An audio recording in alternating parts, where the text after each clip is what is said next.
Hello, this is a video showcasing the Epsilon roleplay inventory system. Epsilon is a Garry's Mod role-playing game mode currently in development for the Proteum gaming community. This is the first developer log I've made, and at this time the community is empty. I'd like to get some more players interested in the development of the game mode and build a community around it. So if you'd like to join, I put a link to the website in the description of this video. Okay, so right now the only systems which have been worked on are the inventory system and the character creation system, because character creation is necessary for the inventory system to work. This game is played in first person, but the inventory system gives you a view of your character. This is temporary, the skeleton. Just for development purposes, it'll be removed when the game mode is released. But the inventory system is comprised of containers. Everyone has a pocket. It's the only unique container that cannot be dropped and can't be traded. But backpacks, satchels, maybe armor compartments, those can all be dropped, and every item that is in them will go with that object container. It's a sort of Diablo-style inventory system. However, there's no real need for the Tetris game because the contents of the container, or I guess you could say the holding capacity, is determined by the volume and not by the actual size of the icons. So for instance, I can split this across into one bullet, a ton of times, and your volume stays the same. So when you get to the bottom of the container, you'll get a scroll bar, and that'll let you infinitely scroll, basically, as long as there's items in there. And that opens up gameplay opportunities, because if you're trying to hide something from somebody who's searching you, you might just want to try to put it really far down in your inventory. Maybe they won't find it. It's akin to hiding something in a bag, maybe. So items can be dropped like that, and they can be picked up that same way. Pretty proud of that. Also, if you drop an item and just hit E on it, it'll find the first container that has space and it'll put it in there. So for instance, just like that. The system can handle a lot of items.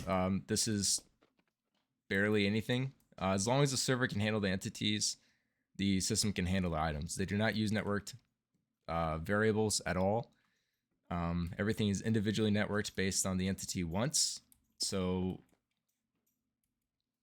basically, when you first look at an item, it asks the server for the data for the item if it doesn't have it already, and it does one call. And then as long as the item exists, it never calls it again. It just stays on the client side. So there's more to the system. For instance, pistols are actually assemblies, but right now they're treated as just items, and this is how it'll always look. But the way that you'll assemble a pistol will be out of a slide, a frame, a firing pin, a barrel, and that will determine how well it works, what kind of bullets it needs, so on. But you'll handle it the same way, regardless. So I'll just put that back. That needs a little bit of work. For instance, like water places almost perfectly. Ammo places almost perfectly. Same thing with junk. And these are just the temporary credits model. Most of these models are temporary. I am going to use some Half-Life models, but not for everything. But the more I can use, the less people have to download, and I'm trying to keep the entire download for this entire game mode, as far as content goes, in one workshop collection, and it'll be original content for the most part, and less than a gig is the hope. So these won't look like Half-Life pistols, but for now, they do. So I just grab some items. This is not a bug, but something you might encounter is when your inventory is full, you can't move items. But if I were to place an item down, I can move it like this, right? And that's because the moment you click on an item, it actually places it in your inventory. So it's right there right now. If I just close my inventory, open it again, it did place the item in.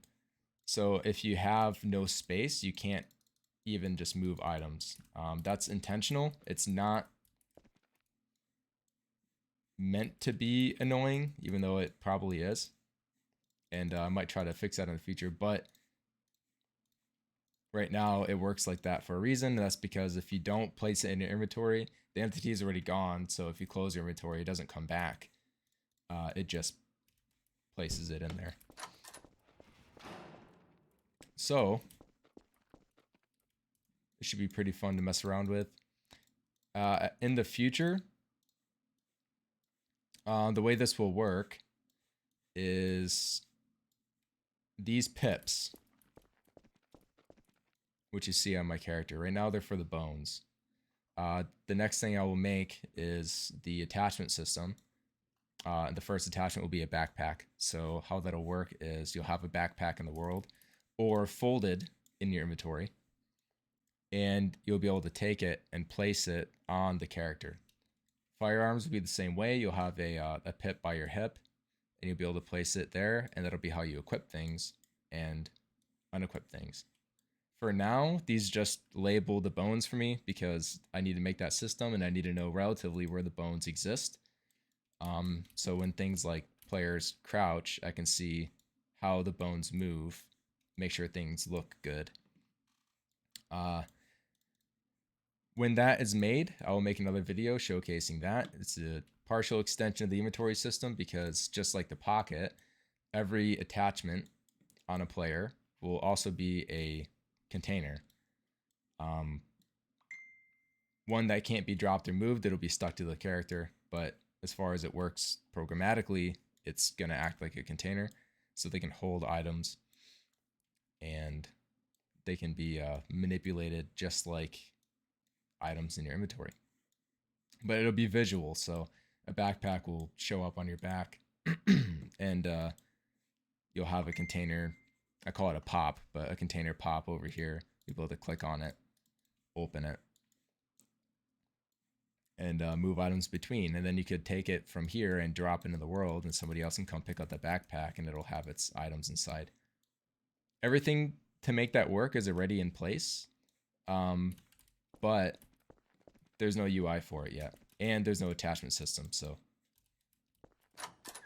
but multiple containers do work. For instance, a small box is another type of container. So you can see it takes up a lot of space in inventory. I'll probably change that a little bit, but this item takes up 1,200 units, and you will be able to open it as well, and you'll get another frame similar to this, but not the same, so it's not too confusing.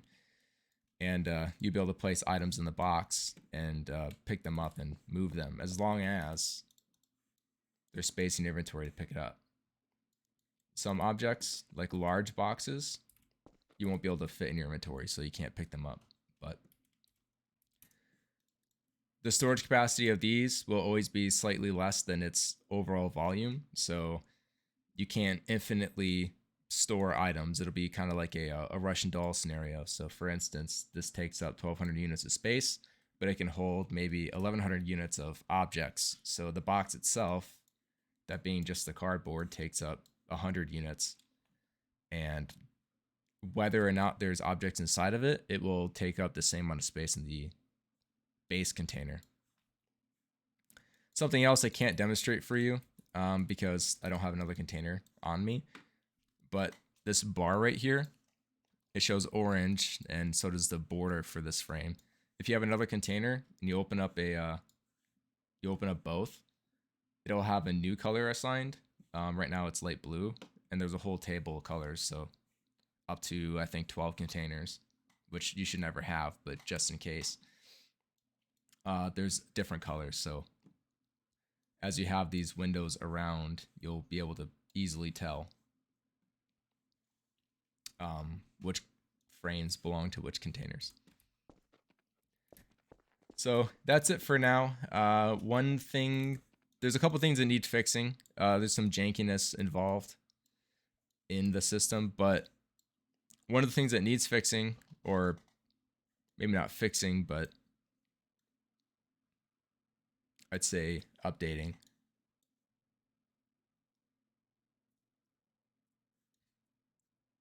is, oh, that's it. I'm sorry. So one of the things that needs updating is when you close your inventory system and open it back up, I would like the frames to show back up where they were and have the ones be open that were open when you closed it. That way you're not constantly opening, moving, you know, closing, opening, so on. But yep, that's it for now. I